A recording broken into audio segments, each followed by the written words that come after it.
Hello friends, welcome to ಮಾಲಸ್ kitchen. ಇವತ್ತಿನ recipe onion pakoda. ಬೇಕ್ರಿಗಳಲ್ಲಿ ಯಾವ ರೀತಿ ಮಾಡ್ತಾರೆ ಆನಿಯನ್ ಪಕೋಡನ, ಅದೇ ರೀತಿಯಲ್ಲೇ ನಾವು ಮನೆಯಲ್ಲಿ ತುಂಬ ಈಸಿಯಾಗಿ ಮಾಡ್ಕೋಬೋದು. ಇದನ್ನು ಯಾವ ರೀತಿ ಮಾಡೋದು ಅನ್ನೋದನ್ನು ತುಂಬ ವಿಸ್ತಾರವಾಗಿ ತೋರಿಸ್ತೀವಿ. ಹಾಗಿದ್ರೆ ನೋಡ್ಕೊಳ್ಳೋಣ ಬನ್ನಿ. ಮೊದಲಿಗೆ 3 ಈರುಳ್ಳಿನ ನಾವು ಸಣ್ಣದಾಗಿ ಉದ್ದಕ್ಕೆ ಹೆಚ್ಚಿ ಇಟ್ಕೊಂಡಿದ್ದೀವಿ. ಈ ಈರುಳ್ಳಿನ ಎಳೆ ಎಳೆಯಾಗಿ ಬಿಡಿಸಿ ಇಟ್ಕೋಬೇಕು. ಅರ್ಧ ಕಪ್ ಆಗುವಷ್ಟು ಕಡಲೆ ಹಿಟ್ಟನ್ನು ಬಳಸ್ಕೊಂಡಿದ್ದೀವಿ. ಮೇಲ್ಗಡೆಯಿಂದ ಸೇರಿಸೋದಕ್ಕೆ ಅಂತ ಸ್ವಲ್ಪ ಕರಿ ಲೀವ್ಸನ್ನು ಇಟ್ಕೊಂಡಿದ್ದೀವಿ, ಅದನ್ನು ಕೊನೆಯದಾಗಿ ಬಳಸ್ತೀವಿ.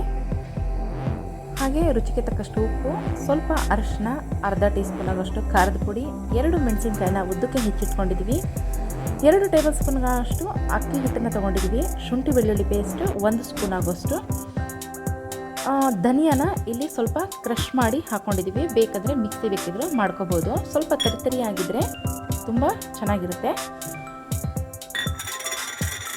ಎಲ್ಲ ಪದಾರ್ಥಗಳನ್ನು ನಾವಿಲ್ಲಿ ಆನಿಯನ್ಗೆ ಸೇರಿಸ್ಕೊತಾ ಇದ್ದೀವಿ. ಕರಿಬೇವನ್ನು ಮಾತ್ರ ಹಾಗೆ ಇಟ್ಕೊತಾ ಇದ್ದೀವಿ. ಈ ಎಲ್ಲ ಪದಾರ್ಥಗಳನ್ನು ಸೇರಿಸಿ ತುಂಬ ಗಟ್ಟಿಯಾಗಿ ಇದನ್ನು ಕಲಸೋದಕ್ಕೆ ಹೋಗಬೇಡಿ. ತುಂಬ ಹಿಚ್ಕಿ ಇದನ್ನು ಕಲಸೋದಕ್ಕೆ ಹೋಗಬೇಡಿ. ತುಂಬ ಸಾಫ್ಟಾಗಿ ಇದನ್ನು ಕಲಸಿ, ಇಲ್ಲಾಂದರೆ ಈರುಳ್ಳಿ ನೀರು ಬಿಟ್ಕೊಳ್ಳುತ್ತೆ. ಈರುಳ್ಳಿ ನೀರು ಬಿಟ್ಕೊಂಡ್ರೆ ಮತ್ತೆ ಕಡಲೆ ಹಿಟ್ಟನ್ನು ಸೇರಿಸ್ತಾ ಇರಬೇಕು. ಆಗ ನಮಗೆ ಕ್ರಿಸ್ಪಿನೆಸ್ ಅನ್ನೋದು ಬರೋದಿಲ್ಲ. ತುಂಬ ಸಾಫ್ಟಾಗಿ ಕಲಿಸ್ತಾ ಇದ್ದರೆ ಈರುಳ್ಳಿ ನೀರು ಬಿಟ್ಕೊಳ್ಳೋದಿಲ್ಲ. ಇನ್ನೊಂದು ಟಿಪ್ ಏನಂದರೆ, ನಾವು ಈ ರೀತಿ ಹಿಟ್ಟನ್ನು ಕಲಿಸ್ಬೇಕಾದ್ರೆ ಒಂದು ಕಡೆ ಎಣ್ಣೆನ ಕಾಯಕ್ಕೆ ಇಡಬೇಕು.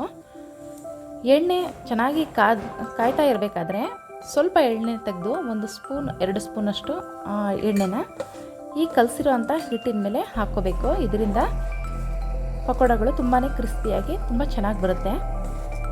ನಾವು ಈಗಾಗಲೇ ಎಣ್ಣೆನ ಕಡಾಯಲ್ಲಿ ಕಾಯಕ್ಕೆ ಇಟ್ಟಿದ್ದೀವಿ. ಈ ಆನಿಯನ್ ಪಕೋಡನ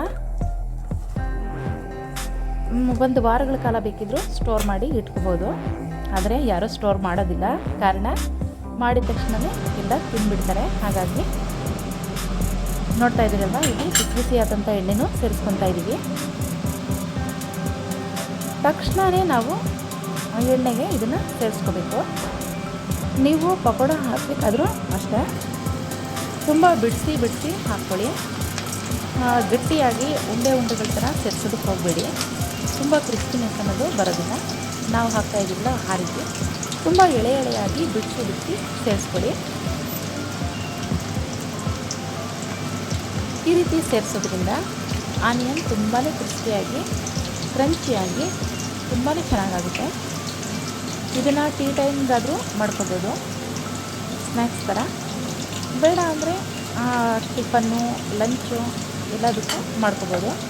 ಕೇವಲ ಒಂದು 10 ನಿಮಿಷಗಳಲ್ಲಿ ಈ ರೆಸಿಪಿ ರೆಡಿ ಆಗೋಗುತ್ತೆ. ಈರುಳ್ಳಿ ಒಂದು ಕೊಯ್ದುಕೊಂಡ್ರೆ ಸಾಕು. ಇನ್ನೆಲ್ಲ ಪದಾರ್ಥಗಳು ಮೇಲಿಂದ ಸೇರಿಸೋದೇ ಆದ ಕಾರಣ ಒಂದು 10 ನಿಮಿಷದಲ್ಲಿ ಇದು ರೆಡಿ ಆಗುತ್ತೆ. ಈ ವಿಡಿಯೋ ನಿಮಗೆ ಇಷ್ಟ ಆಗಿದೆ ಅಂತ ಅಂದ್ಕೊಂಡಿದ್ದೀನಿ. ಹಾಗಿದ್ರೆ ಇದನ್ನು ನಿಮ್ಮ ಫ್ಯಾಮಿಲಿ ಫ್ರೆಂಡ್ಸ್ ಜೊತೆಗೆ ಶೇರ್ ಮಾಡಿಕೊಡಿ. ಹಾಗೆ ನಮ್ಮ ಚಾನಲ್ಗೆ ಯಾರೆಲ್ಲ ಇದುವರೆಗೆ ಸಬ್ಸ್ಕ್ರೈಬ್ ಆಗಿಲ್ಲ ಅವರು ಸಬ್ಸ್ಕ್ರೈಬ್ ಆಗೋದನ್ನು ಮರಿಬೇಡಿ. ನೀವು ನೋಡ್ತಾ ಇರ್ಬೋದು, ತುಂಬಾ ಕ್ರಿಸ್ಪಿಯಾಗಿ ತುಂಬಾ ಚೆನ್ನಾಗಿ ಬಂದಿದೆ. ಈಗ ಇನ್ನೊಂದು ಸುತ್ತನ್ನು ಹಾಕಿ ತೋರಿಸ್ತಾ ಇದ್ದೀನಿ ನೋಡಿ. ತುಂಬ ಉದುರುವಾಗಿ ಹಾಕ್ಕೊತಾ ಇದ್ದೀನಿ. ಯಾವುದೇ ಕಾರಣಕ್ಕೂ ಇದನ್ನು ಸಿಗಿಸ್ತಾ ಇಲ್ಲ.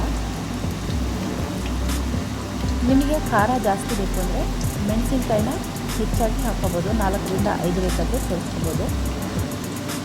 ನಾವು ಸ್ವಲ್ಪ ಖಾರ ಕಮ್ಮಿ ಆಗಿರೋ ಕಾರಣ ಇಲ್ಲಿ ಕೇವಲ 2 ಮೆಣಸಿನಕಾಯಿನ ಸೇರಿಸ್ಕೊಂಡಿದ್ದೀನಿ.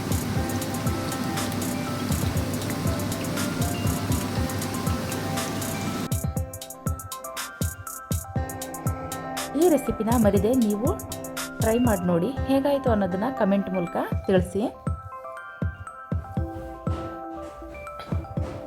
ನೋಡ್ತಾ ಇದ್ದೀರಲ್ವ, ತುಂಬಾ ಉದುರುವಾಗಿ ಬಂದಿದೆ.